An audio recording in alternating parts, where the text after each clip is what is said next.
Hi, this is Matthew Weiner, and I am here with Erin Levy, hello.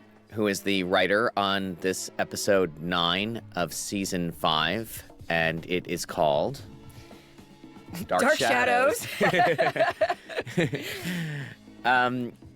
This episode has a this is directed by Scott Hornbacher, and this episode is sort of a crucial point in the season because what we're learning about here now that Megan has left the agency to pursue her dream is we're learning about where Don's focus is and what his reaction to it is. And of course, what became the Erin Levy specialty last year, this story about Betty's physical transformation. And we did a lot of research. Our research person, Allison Mann, did a lot of research about Weight Watchers and what she would be eating and how it was weighed, the things that she could eat. And we love this idea that she's making a ceremony out of it. She's really following the rules of what Weight Watchers are, which is portion control and sort of paying attention to what you're eating. And I love this idea that this woman had to just sort of gain control of her life. And thematically, the idea that she was going to have insight into her life through the psychology that was coming in through Weight Watchers. And Erin did a great job in those Weight Watchers scenes of really sort of like making the substance of Betty's life come clean. Thank you. I spent an hour and a half on the phone last night with my new best friend. So we have the scene in the elevator with everybody, and we talked about how Dawn's being on love leave. Produced a shift of power in the agency. Right, which you'll sort of see in the scene with Joan in a moment. And the Victor that Pete is talking about from the New York Times was Victor Navosky, and actually wrote this article that you see later. Yeah, it was amazing the way they recreated that too. But I love this idea too, though. Like Roger has his new lease on life. Everybody's sort of in a condition to achieve here. I love this shot, and I love all the work that Josh put into our fake ad campaigns.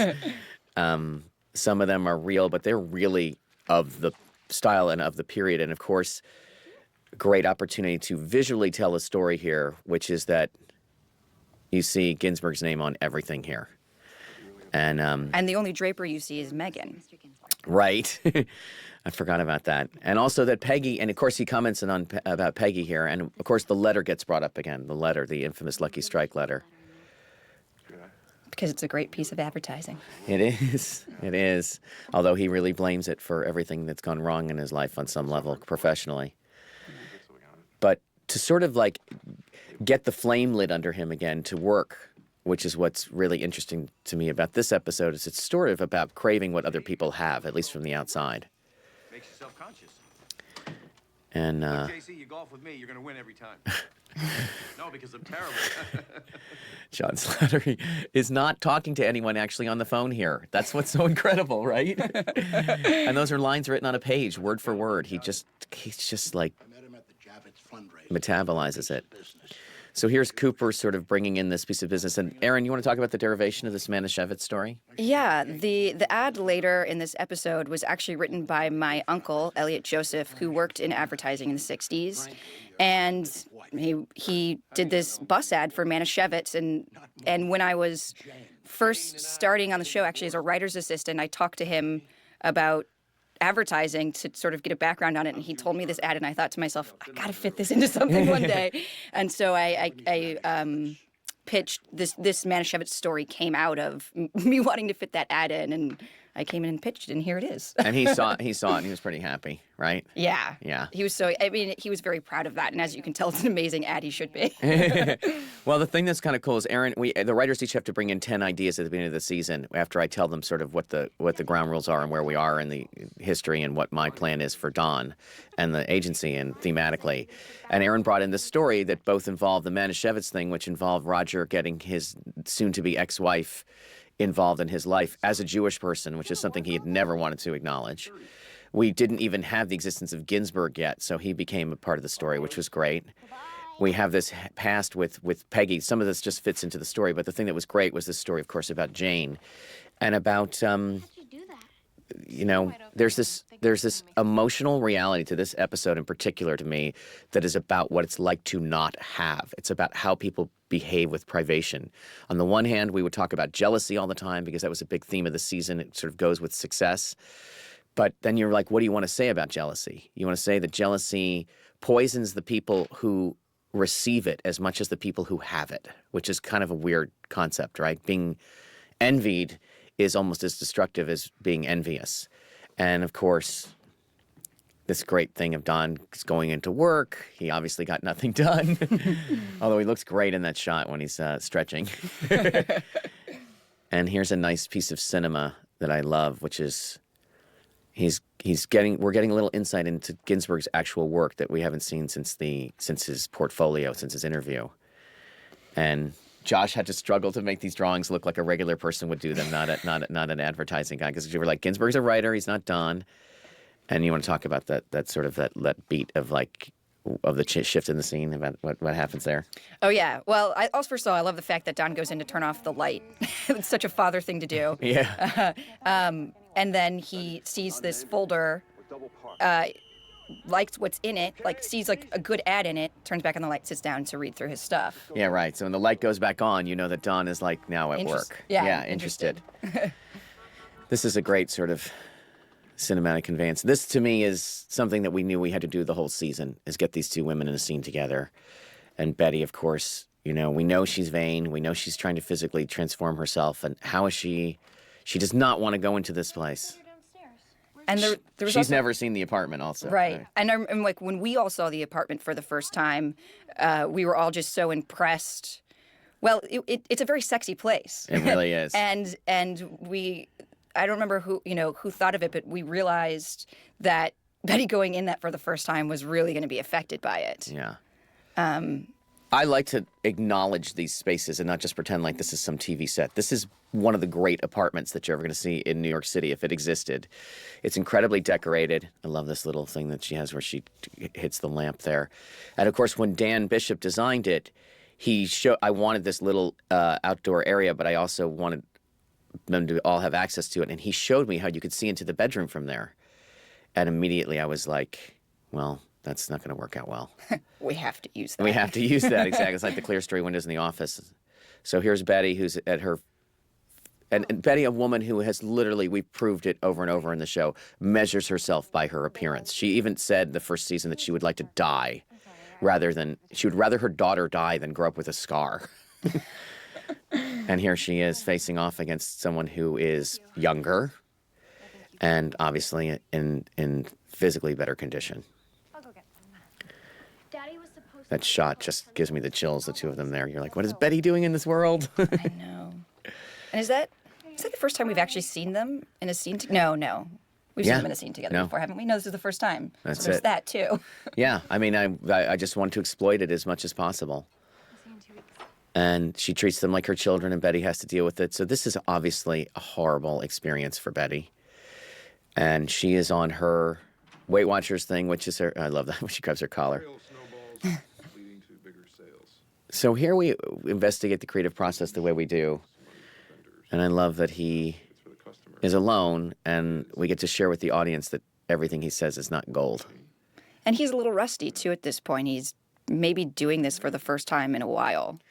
Which is something we have to explain to the audience, too, on some level, that being the creative director, you are responsible for all the work. It does all belong to you. Everything has your name on it, and Don has seen every ad and had input on every ad and lifted his leg on it, as it were. But in terms of thinking from the ground up, he hasn't done it in a long time. Because he was on love leave, as you were talking about. Yeah. Snowball's chance in hell. I love the way John plays this, too. And besides the incredible lighting and everything, there's this idea that he's not... The snowball is the sin. He's not too excited about his own stuff. He's sort of just letting it flow. And he knows it's terrible. I love this. The moment it comes out. Yeah. So here is my favorite thing in the episode, maybe in the season. January, who has not done this? This is her falling off the wagon. She just needs her medicine, which has become food, whether she realizes it or not. And then she stops herself. But January, just the whole hopping into the scene. Did you laugh like crazy when you were shooting this? Yeah. January is so funny. I don't know if people realize this. She's completely aware of what she's doing. She knows who Betty is, and she just cracks me up. And I thought we could be that kind with the guy crawling This is on some level very reminiscent of the writer's room. Well, I think we also had this moment when we were coming up with the ads that they're pitching here. We were actually trying to come up with, I think, Dawn's ad, and then one of the ones that was thought of wound up as Peggy's. Right. We were just brainstorming them. And I love that Peggy sort of pitches this thing and says how funny it is because it's like a New Yorker already has one. And then he's just very nice to her. And there's Ginsberg being competitive and obnoxious to her. Ginsberg's emergence as a creative force should not be a surprise to anyone, but the idea that Dawn is being threatened by, the younger horse. Not the drink, an actual round, white, messy snow. I mean, I think it's the ideas that threaten him, really. It's not this guy in particular, though there is a quality to this guy's personality that's even more infuriating that he's talented.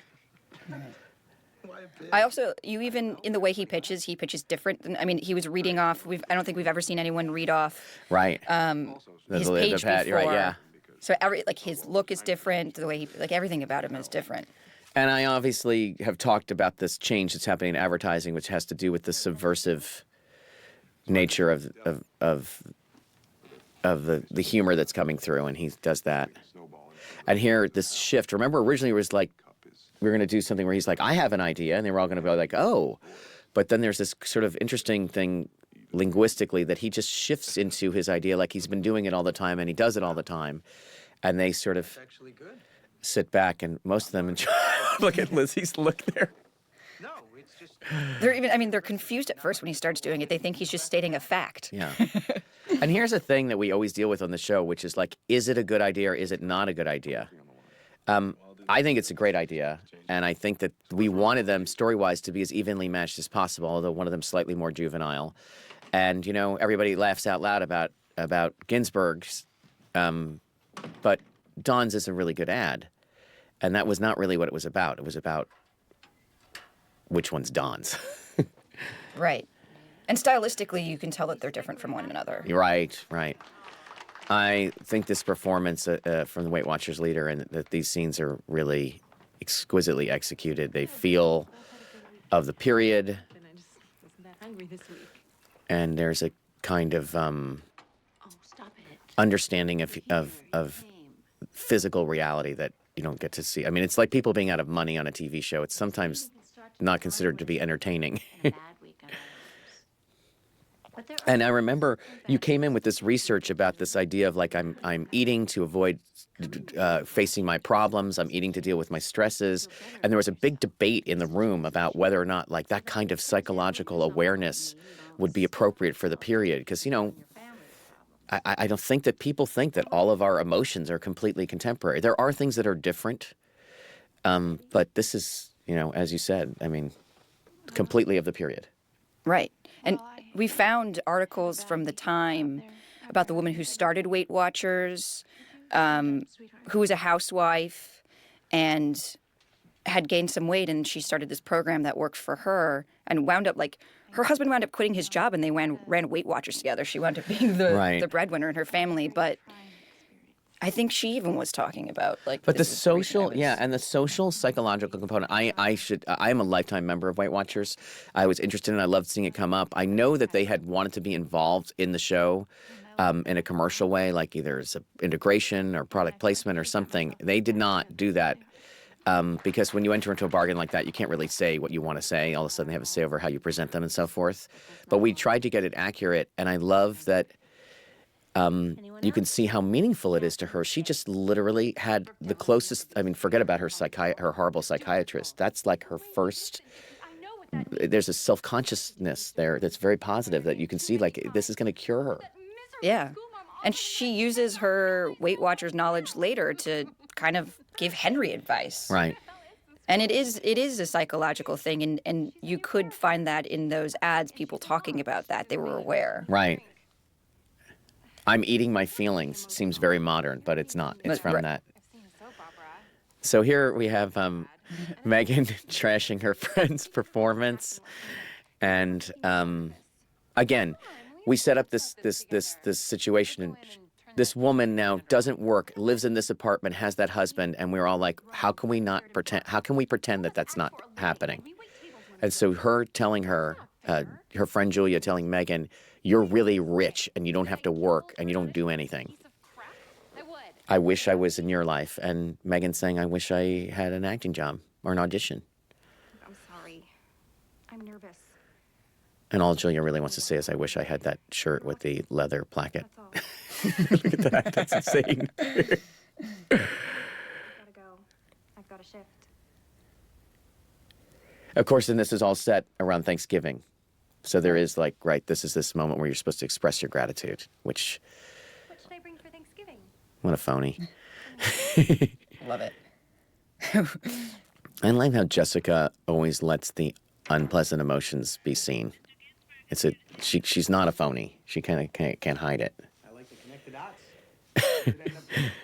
We were mildly excited about putting these two in a scene together, right? Yes, mildly, yeah, very. And a lot of this physical behavior was actually scripted very specifically and demonstrated either by Erin or I at different points to the actors. Scott understood it, and then you have to translate it from the page. It's one of the great things about the way we produce the show. You get to go down there and say, move your feet around like this.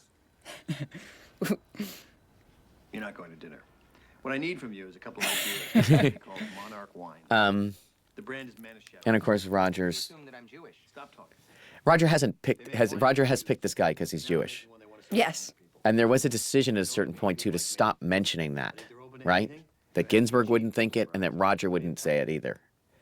That it was kind of like, Sundown Friday. he's the right guy for the job. Right. Which is, I think, literally what he says to Peggy. He was perfect for it. No, I want to keep a secret from Don. This is, You know Don.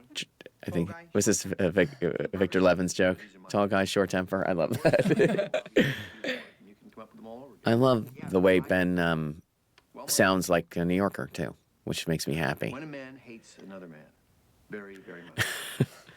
So is Roger is really doing this to get back at Pete, or is he doing it for Cooper? Because he's supposed to be transformed in some way, or he's just hungry. He's right. Yeah. I mean, he says he's doing it for Cooper, but the truth of it is he has been out of the business for a while. So I think despite what he's learned from LSD, deep down he has a resentment towards Pete.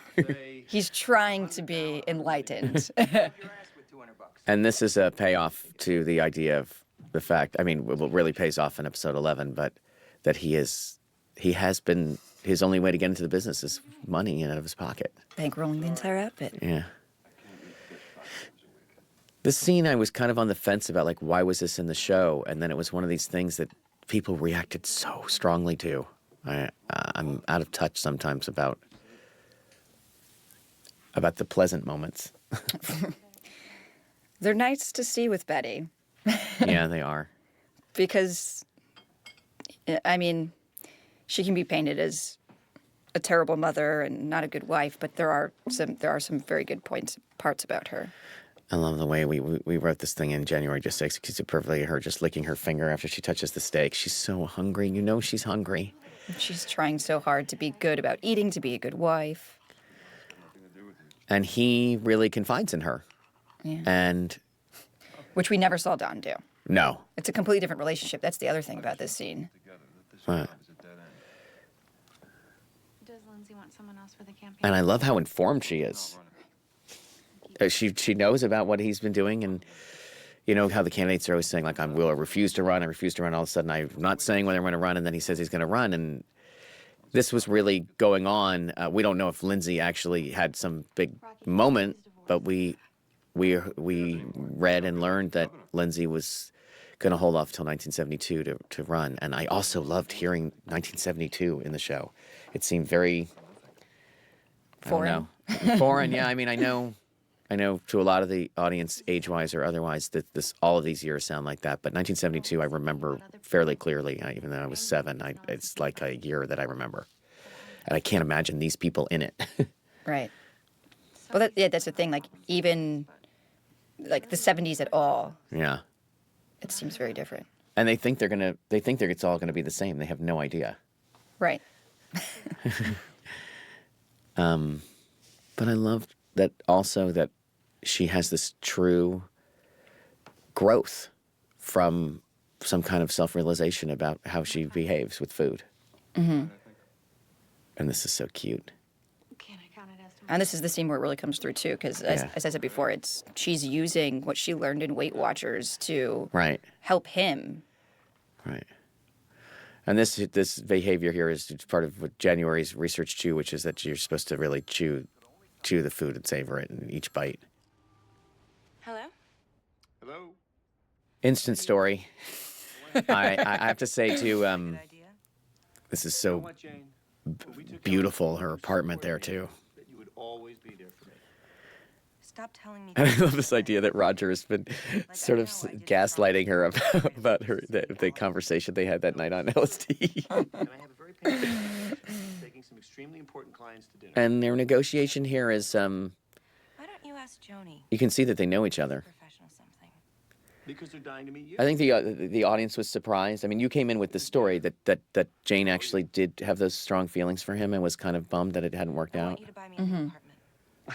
We never saw her What's wrong with the one you're express her true feelings for him. I guess we just didn't see that much of it. But you said right away, like, this idea, like, that It has a lot of memories. And she has memories of him in there, and this failed marriage would be hard for her. And I feel like I can't start a new life until I Yeah. start a new life. in? The most expensive dinner in history. Right. I thought about like Really? her living in that Because I apartment found the perfect one. that she had lived in with him, and what that would feel like. Fine. And it would feel like this. I want a new one. Yeah. Yeah, I mean, this is the great thing about the show is that you have this stable of actors and even like, incidental characters, sometimes minor characters, whatever, in terms of their screen time, and they sort of come in piece by piece. But if you really use your imagination, you can and think about what they'd be feeling, you get the whole story. Here's Beth. You can't be here. I missed This scene was very simple to shoot and somewhat memorable. Pete drops his pet. Yeah. The jacket is taped on, in case you're curious how this works. It's falling right within the realm of what we're allowed to show on TV. We wanted to make sure she was very specific that it was the New York Times Sunday magazine. Yes. Not just the New York Times. I love this idea that he hopes that she'll see him in the paper and Can I go watch TV? want to see him again. Finish everything? Yeah, you can check it. Yeah. This is an episode that was very, very prop heavy. And not just what you're seeing in terms of set deck, what's on the fridge there. It's Thanksgiving, all the kids' stuff. That's all done by the art department. This family tree itself, a lot of research. They get a branch off of us. Creating a mimeograph. You think that's easy? Can't do that. And you have to have duplicates of all of that because she's coloring it. Right. And just what the pencils look like, and then Betty going through the homework. And I think this is like a really evocative way to tell a story. He's got this drawing, and we talked. So this was someone else's pitch actually early on. Was that it might have been mine actually. Yeah, but I said that. I was gonna say, I think it's yours. that Betty has a piece of homework and it has a note from Don to Megan on it that they're writing notes to each other, which he never wrote to her. And then her judgment of his homework, and she seems like she's being a good mom. She's sitting at the table with them, and I went to buy a light. creatively the decision to have John Hamm read this too just made it feel like it would really hurt her. And this turn, right, where she's just like, I can't take this, and she strikes back. Through poor little Sally. I know. You know what? Don't forget your daddy's first wife. You're right here. She's so oblivious. My father had another wife. And the celery was part of it too, that she would just like, this is a technique for dealing with your hunger and your anger. I didn't tell you that. It's not working. Helps me. Just put it down. It's Anna Draper. She's deceased. Scott has a great Turn it in already. I don't great want to- move here. Scott and Chris Manley pulled off this thing where, Who is she? so Sally turns right away. Kiernan always up to the task of emotional. I love this camera move here. And I love that she doesn't make it in the garbage either. I think that the editor didn't want to use it. Chris Gay didn't want to use it because he thought I'd be upset that the thing didn't go in the garbage, but it's just, I loved it. It was better. She's so upset she didn't even look. So there a little more thread about who has what, little anger. And this was also a difficult scene, right, to sort of construct because we knew that Both campaigns draw you in. that Don could not tell them which one was his.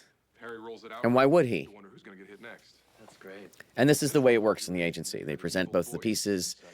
Josh did this fantastic job of creating these ads, and they're not at full color yet, right? They're not like really the final versions. Hell and so forth. It's kind of cool. Yeah. But I think that getting hit in the face has a loud juvenile quality. And this is what apparently the life of a creative in an advertising agency is like. You have to bring it into the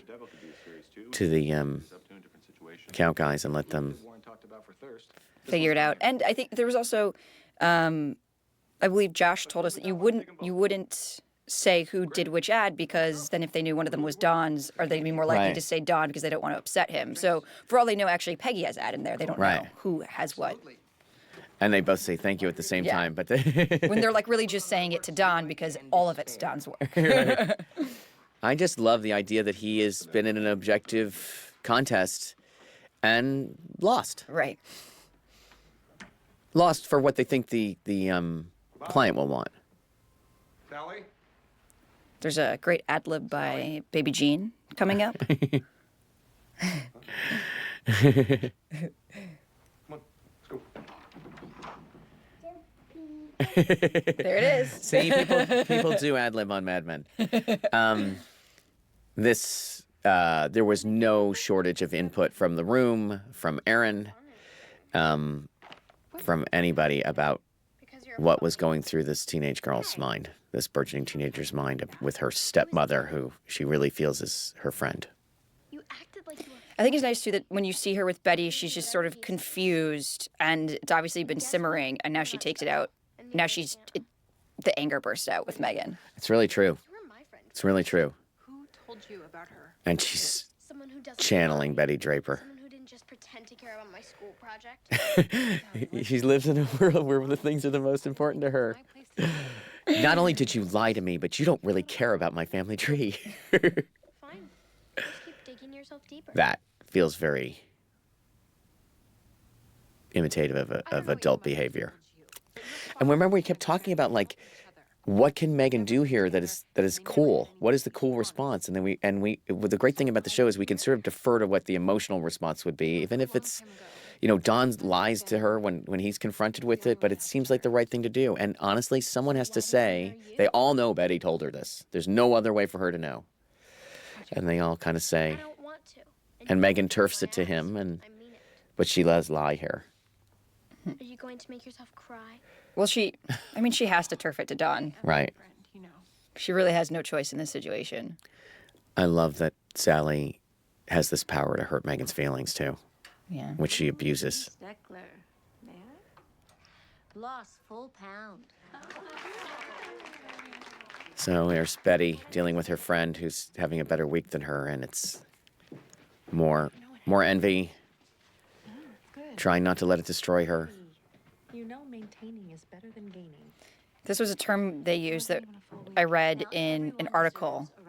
It's And great. it was like, that's It's amazing. filled with amazing slogans. It's an amazing. Yeah. I mean, look, it's still around, and it's now it's a gigantic, owned by a gigantic corporation, and they make food and all these other things. But there is a Taste everything. result. Be thankful for this. But the food is This is a just tangent of all the other things. in the story We should fill where you ourselves get with to love, actually tell the audience, children, like, our why homes, don't our you husbands, actually our health. put yourself in the place of what this woman's actually going through? She already, I always felt that she felt bad about what she's already done Four. here, Let's not forget about leftovers. Betty. When she hears this thing about being grateful and stuff, it's like, ugh, I gotta, like an alcoholic, you know what? I gotta make sure tomorrow morning I stop drinking. She asked me about Anna.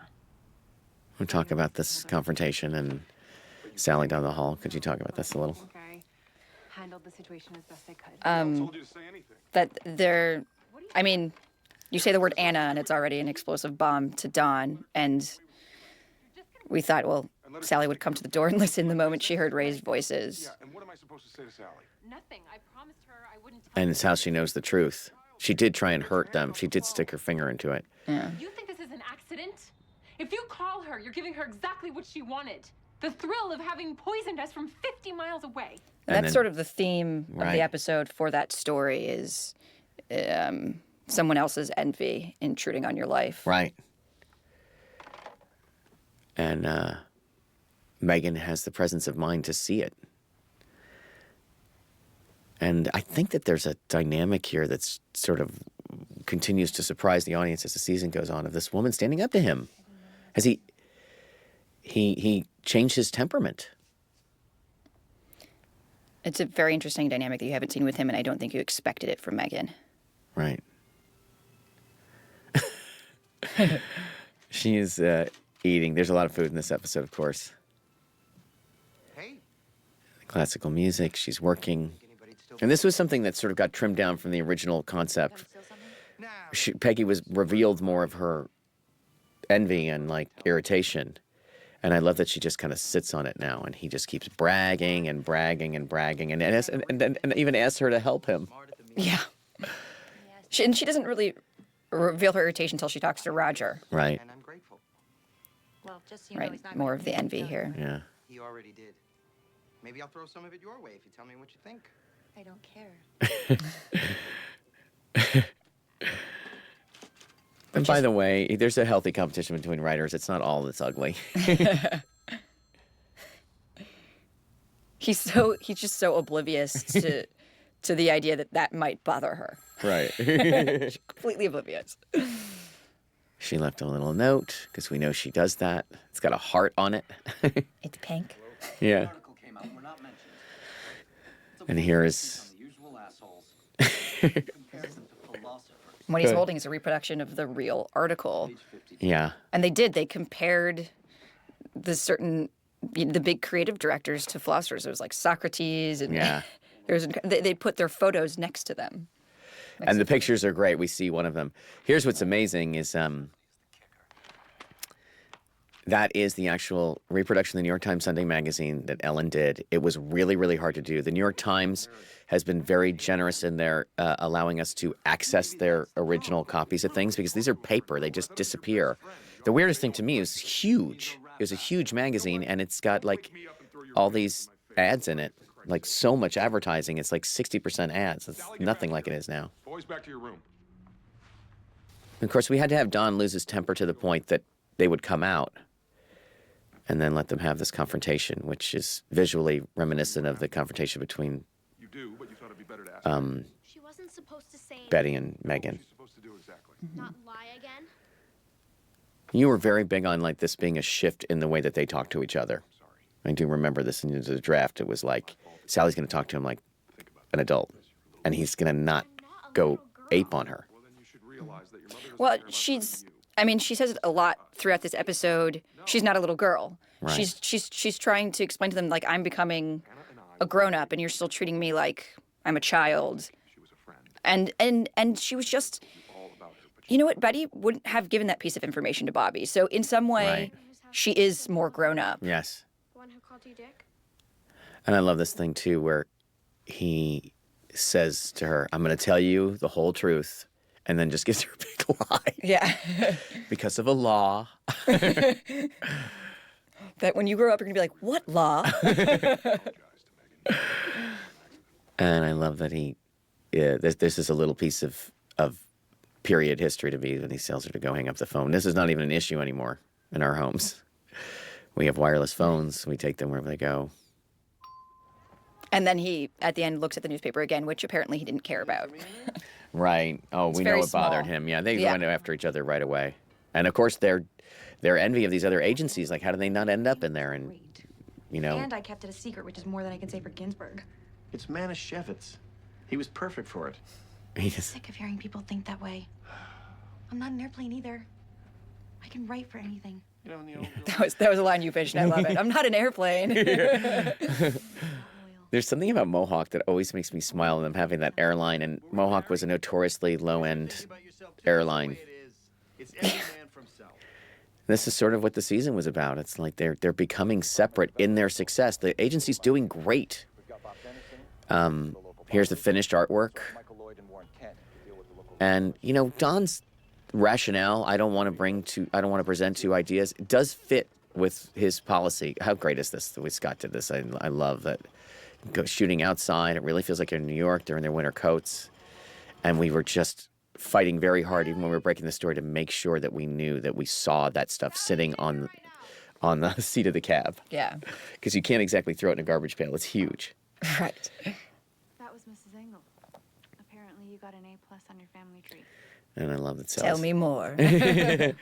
Sally's a little troubled in her I'm very classroom. proud of you. You should thank Megan for her help. She helped you, didn't she? I guess so. I love how She just told me the naturally same stuff you January did. does this stuff. Oh, It's on her mind. really? You asked her about Anna? I love like the glance. Yeah. Right when she says Anna. Spoke very fondly of her. And Karen did a great job of really like sticking it in. I guess you do. And using, she's done this 3 times the episode, using adult language right then. He showed me pictures and spoke very fondly of her. Like, Right. the way she says it in the speaking fondly, which Yeah. she just all invented. I love that she knocks the creamettes over. So here we have, I mean, this is the crux of of what you pitched originally, which is that they go to this dinner, and Roger, of course, has completely abandoned, he walked away from this marriage, and he's pitching this great thing, and there's this young, handsome man who seems to be flirting with Jane, and it just brings up his desire to have her. Jewish women are the most beautiful women in the world. I'm not going to say who wrote that line. Hey. Now I sound arrogant or something. No. We know Roger feels that way, so it doesn't matter. Yeah. He's also talking to a client. I took the boat out. We got stuck. And I love this generational thing story we get to tell. My dad doesn't like yachts because last time he was on one, he rode steerage. Look where you are now. Roger's sort of reminding them of the American dream, while the kid, the second generation, is just a playboy who's blowing all the cash. As I understand it, you're It trying is- to get Manischewitz into the hands of different kinds of people. So to us, it seemed the key was, well, different kinds of people. If you ever look at the side of a bus, it's a moving billboard. And this is the ad that my uncle did. The idea was to put a picture Of course, you hear this ad. And the incredible thing about this is that you didn't have to see this work done, and to get it, you really could pitch it. And I love the idea that somehow it came from Ginsberg, and that Roger he presents it in such a great way. You can see what he does, and then he doesn't claim it. Some of our creatives ad hoc. He's an account man. He doesn't have to think of ideas, only on. I know it's good. Do we need menus? I do. I'm getting a Chateaubriand if someone will split it with me. But you can see the difference between Roger doing that and Ginsberg sitting there and doing it. Right. And just to point out, like, things that come out of research, we found the menu for this. That's You knew Trader- that they had Trader Crab's Vic's, yeah. Rangoon, but then the Chateaubriand was a split for 2, and that's where that came from, was seeing the menu that you have to eat it for 2 people. and Right. it was Someone's like a going good to have to flirtation have it. for him. Exactly. We already celebrated. I'm only here because I got 3 hours. And this came, Vic sort of told us about this, and then Josh confirmed it, and of course it makes perfect sense, which is that We don't even want her to call? they went and they won. And, Ginsberg wants his personal praise, but it doesn't really matter. They made a sale. As I predicted. Oh, really? They didn't like the other one? I don't know. He left it in the cab. Are you kidding me? He didn't even get his day in court. We made a sale. They've literally been waiting for them to come back or call. And usually, apparently, you're sitting around the phone waiting for a phone call. Usually, they'll call you after something like that. And they didn't. They've been waiting up for this. And I almost said Rich. Harry just doesn't care. He does not. And I love that Peggy and Stan get to sort of enjoy that. You going to meet? Yeah. I love this when she says, you lost your chance to say who I sleep with. Tell him we're separated. You had your chance to say who I sleep with. Well, you're supposed to help me land this. So if something goes on between the 2 of you, you better pretend you're still married. Yeah, pretend you're having an affair. That's better. I'm sorry. The combination of Lana Horchowski, Teresa Rivers, Janie Bryant, and Peyton List, who plays Jane, it's just like, I have to say, every time she's on the screen, you're looking at someone who's in a different, movie. She's got this glamour and I really, really, I believe Roger wants her again after we were hating her. You think so? And though I do think there's some sympathy, hopefully some sympathy for her in this episode once you find out that she actually did love Roger. Right. Something you didn't really know. And she stops him here and then gives in because she would. But I also love that this, you don't see this apartment, and I think on some level you think like, well, I guess they don't have the money for it or something. I mean, you're distracted by the fact you don't even think about it. There's plenty to look at here. This wait here, I think, is really important because if right here Roger decided, oh, I shouldn't be doing this, which he knows he shouldn't be doing this, none of this would happen. But she can't bring herself to say anything more than wait, and he wants to ruin it for her. He doesn't want to ruin it. He just wants to have her. Yeah, he wants her. And she says wait, and she doesn't say don't. Right. She wants to. She can't get it out. And if he said, you're right, we shouldn't do this, she would have said, you're right. It's like up to him to say something, and then he doesn't. I love it. Pete is just so disgusted with Howard, and he just says it to him, the truth. Good luck with that. And Howard's like, no one's screwing my wife, believe me. Always green, okay? Here's the sort of... I love the way that shot. He runs in there, and you see that Ben is quite... He can barely talk. That was a bold last-minute decision. And he's been waiting in the lobby and confronting Don directly. I thought it was more they wanted. Well, we'll never know. And everything Don says here is right. Heard mine. It's true. Like going in with two ideas. Oh, yes. But we know... It is true, but he did it for a different reason than what he's saying he did it. Which is our goal. Also, Ginsburg confronting him directly is very different than what Peggy would do, which is right. like, it would just like come out resentfully in conversation. Right. Looking for me. Or, I mean, resentfully and accidentally. This guy could get fired. I think Yeah. Don actually not firing him is an admission of guilt. Right. And of course, you get to see this moment here. I don't think of you at all. It's like, which is something you write on the page, like Don's, face changes, and then you get John Hamm to nail it. I used the toothbrush in there. I hope it's So here we get to see the apartment, and it's nice. It's the kind of the next era. I love these windows and everything. And look at her on that couch. It's in the process of being moved into. I love how it's The shot. backdrop is ridiculous. Yeah. I love how it's shot in the previous scene where he's coming in to see the apartment and you don't see it because it's really not what it's about. You don't see it till the next Right. morning. I love how Chris and Scott decided to make that choice. You ruined this. I do believe that was a solution to a problem, but well, you'll have to hear Well. you'll have to hear their track. I think that this is a very deep moment for the show and for both of them. And there's a small piece of score here, and John completely expressing remorse. And he really did ruin it. Mm-hmm. She'll get over it. It's a free apartment. It's a great couch. I know. I was like, I wonder what they did with that couch. I'll take it. Yeah. The glorious cranberry. That was many meetings for Ellen to get that perfectly, getting our Macy's parade, getting it in color on their color TV. This smog story, which was, obviously about the poison, but also about the decay of the city. And there's sort of... Right, you don't think of smog when you think of New York, but there really was a smog emergency. We read it all over in the the place. paper. Yeah. And I remember And Thanksgiving Day was like the worst. Yeah, we were trying to figure out an ending to this scene, and this line, "There's a smog emergency, it's toxic." All of a sudden, Maria Jacqueminot just blurted that out, and we're like, "Oh my God, that's it!" Right? Yeah, I know. Because I mean, again, that's what the whole episode is about: Is that poison. letting that poison into your home. Mommy, wait. This more food.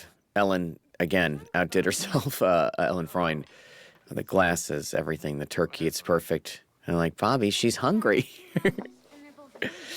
And here we have what it's about. Your gratitude is really based on what other people have. Doing well. And there was some hesitation from Scott and from Chris Gay to put this cut in of January chewing so much they thought I wouldn't like it. And then Chris Gay, of course, dug into the Marie Chevalier here, which is fantastic and ironic. And there's her actual Weight Watchers Thanksgiving dinner. And I think this is one of my favorite things that January has ever done on the show or anywhere. It's There's like so a much silent movie emotion. actress. Yeah. Yeah, that's just all there. It's pleasure, it's pain, gratitude.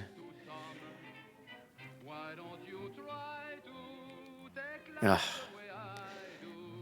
And I love what she's thankful for, right? No one has anything better. Right. Which the other people don't have any reason to believe she's lying about that, but she's really just trying to convince herself. Yeah. Yeah. It's great to have an episode like this that the whole story is there. It's thematically very clear. And so even if you get the idea, you know, on a psychological level about, oh, well, there's a lot of jealousy in this episode, there's a lot of envy, taking to the next stage and saying, like, okay, well, what is it about it? I mean, to me, I think it was a very fresh idea from the very beginning that someone else's envy can actually, that being envied can be a destructive feeling. Yeah.